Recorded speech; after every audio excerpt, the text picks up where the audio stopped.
નમસ્કાર, આપની સાથે હું છું લવલીન અને બુલેટિનની શરૂઆત સૌથી મહત્વપૂર્ણ સમાચારોની સાથે કરીશું। સુરતથી મહત્વપૂર્ણ સમાચાર પ્રાપ્ત થઈ રહ્યા છે। સુરતમાં કોંગ્રેસના નેતાઓની ધરપકડ કરવામાં આવી છે। અમરેલીમાં જે લેટરકાંડ સર્જાયો ત્યારબાદ વિરોધના સૂર એટલા હદે પહોંચ્યા કે ધરણા પ્રદર્શનનું પણ આયોજન કર્યું અને સાથે જ હવે અંતે કોંગ્રેસના નેતાઓની ધરપકડ કરવામાં આવી છે। આ વચ્ચે તમને જણાવી દઈએ કે પોલીસે પરેશ ધાનાણીની ધરપકડ કરી છે। અમરેલી લેટરકાંડનો જે મામલો હતો તેમાં ધરણા પ્રદર્શનનું આયોજન કરવામાં આવ્યું। એક કાર્યક્રમ યોજાયો જેમાં મોટી સંખ્યામાં લોકો અને સાથે જ નેતાઓની જે રીતે ઉપસ્થિતિ જોવા મળી હતી। પોલીસની મંજૂરી વગર જ આ કાર્યક્રમ યોજાતા ધરપકડ કરવામાં આવી છે। તો ધરપકડ થતાની સાથે જ પ્રતાપ દુધાતે પણ નિવેદન આપ્યું છે। તેમણે કહ્યું છે કે અમે ડરવાના નથી, દીકરી માટે લડત ચાલુ રહેશે તેવું પ્રતાપ દુધાત દ્વારા કહેવામાં આવ્યું છે। તો બીજી તરફ ધરણા પ્રદર્શન કરવામાં આવતા તમામ એ નેતાઓની પણ ધરપકડ કરવામાં આવી છે। રાજકીય ગતિવિધિ તેજ થઈ છે અમરેલી લેટરકાંડમાં અને હવે સંપૂર્ણપણે રાજકીય રીતે વળાંક લઈ લીધો છે। ધરણા પ્રદર્શનનું આયોજન થયું ત્યારબાદ મોટી સંખ્યામાં કોંગ્રેસના નેતાઓ આવ્યા, કાર્યક્રમનું આયોજન કરવામાં આવ્યું અને સાથે જ હવે કોંગ્રેસના નેતાઓની ધરપકડ કરવામાં આવી છે। તો બીજી તરફ જે રીતે આપ ટીવી સ્ક્રીન પર દ્રશ્યો જોઈ રહ્યા છો, મોટી સંખ્યામાં પોલીસનો કાફલો જોવા મળી રહ્યું છે। તેની સાથે જ જે રીતે આ લોકોની ધરપકડ કરવામાં આવી છે, તો બીજી તરફ પ્રતાપ દુધાતે પણ નિવેદન આપ્યું છે। તો આજ મુદ્દે વધુ માહિતી સાથે સંવાદદાતા સુરતથી બળદેવ દેસાઈ જોડાઈ ગયા છે। જી બળદેવ, હવે જે અમરેલીમાં લેટરકાંડ થયો રાજકીય ગતિવિધિ બની ગઈ છે, સમગ્ર આ મુદ્દે લેટરકાંડ થયો, ધરણા પ્રદર્શન અને અંતે હવે ધરપકડ, શું કહેશો? आपने जણાવી દો કે અમરેલી પાયલ ગોટી નામની જે મહિલાઓને પોલીસ દ્વારા ભરઘોડો કાઢવામાં આવ્યો તો સમગ્ર લેટરકાંડના ગુંજ સમગ્ર ગુજરાતમાં સંભળાઈ રહી છે। રાજકીય પાર્ટીઓ ખાસ કરીને વિરોધમાં આવી છે। સુરત વરાછા માનગઢ ચોક ખાતે સરદાર પ્રતિમાએ પરેશ ધાનાણી તેમજ પ્રતાપ દુધાત અન્ય મોટી સંખ્યામાં કાર્યકરો ધરણા કર્યા હતા। પહેલેથી જ પોલીસે સમગ્ર વિસ્તાર કોર્ડન કરી દીધો હતો। ખાસ કરીને તમામ લોકો ધરણા ઉપર બેઠા હતા। પાટીદાર દીકરીને ન્યાય મેળવવા માટે પરેશ ધાનાણી અને ધારાસભ્ય પ્રતાપ દુધાતે ક્યાંક ને ક્યાંક સરકારને વિનંતી કરી છે, પરંતુ હજી સુધી આ દીકરીને ન્યાય ન મળતા આખરે સુરત એક એપી સેન્ટર બનવા જઈ રહ્યું છે પાટીદાર પ્રભુત્વ વાળા વિસ્તારમાં જ। અને ખાસ કરીને સરદારની પ્રતિમાએ ધરણા કરવામાં આવ્યા હતા ત્યારે પોલીસે પ્રતાપ દુધાત અને પરેશ ધાનાણી સહિત અન્ય કાર્યકર્તાઓની ધરપકડ કરી છે। ખાસ કરીને પરેશ ધાનાણી સરકારને અલ્ટિમેટમ આપી ચુક્યા છે કે આ દીકરીને જે વરઘોડો કાઢવા વાળા પોલીસ અધિકારીઓને તાત્કાલિક સસ્પેન્ડ કરવામાં આવે। 48 કલાકનું અલ્ટિમેટમ વીત્યું પરંતુ સરકાર દ્વારા કોઈ કાર્યવાહી ન કરવામાં આવતા પાટીદારોના ગઢ એવા વરાછામાં હવે કોંગ્રેસ દ્વારા એક લડત ચાલુ કરવામાં આવી છે।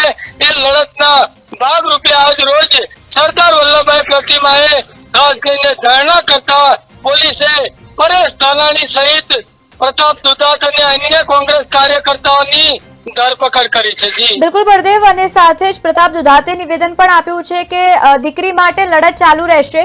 તો બીજી તરફ એવી પણ માહિતી છે કે વગર મંજૂરી આ કાર્યક્રમ યોજાયો, એટલે કે મંજૂરી મળી નથી તમામ, તો પણ મોટી સંખ્યામાં રાજકીય આગેવાનો અને નેતાઓની ઉપસ્થિતિ જોવા મળી।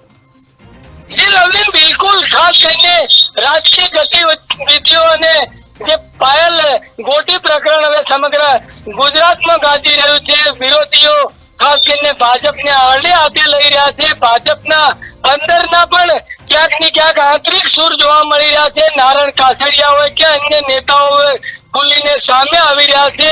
કોઈ પણ સંજોગોએ દીકરીને ન્યાય મળવો જોઈએ। ગત રોજ પરસોત્તમ રૂપાલાએ પણ જણાવ્યું હતું કે દીકરી સાથે જે થયું તે ખાસ કરીને ગેરવ્યાજબી છે, પરંતુ સરકાર હજી સુધી મૂક પ્રેક્ષક છે।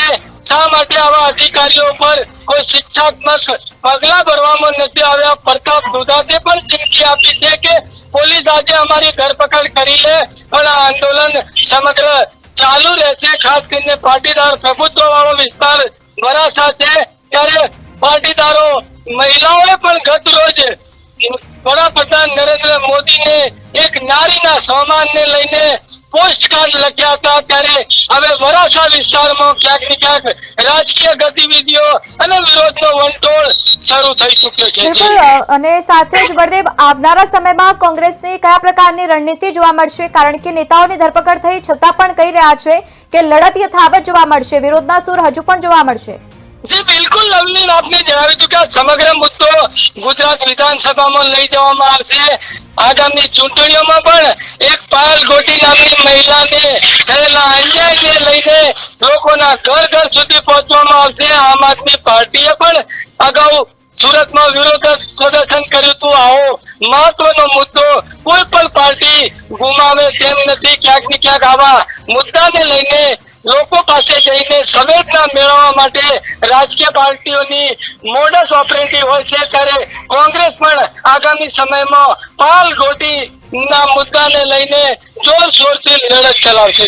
બિલકુલ બળદેવ, આભાર સમગ્ર માહિતી સાથે જોડાવા બદલ. તો મુદ્દો જે રીતે રાજકીય બનતો સતત આગળ વધી રહ્યો છે અને આ વચ્ચે કોંગ્રેસના નેતાઓની ધરપકડ કરવામાં આવી. પ્રતાપ દુધાતે કહ્યું છે કે ધરપકડ તો કરી લો, પરંતુ આ લડત યથાવત જોવા મળશે અને દીકરીના ન્યાય માટે લડી રહ્યા છે. જ્યાં સુધી ન્યાય નહીં મળે ત્યાં સુધી આ લડત યથાવત જોવા મળશે.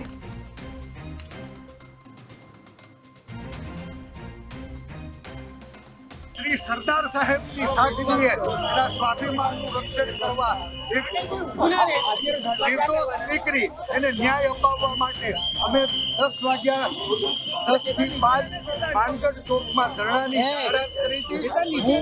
માનગઢભાઈ, પ્રતાપભાઈ અને ખૂબ બહોળી સંખ્યામાં ગુજરાતભરના આગેવાનો અહીંયા આવ્યા છે.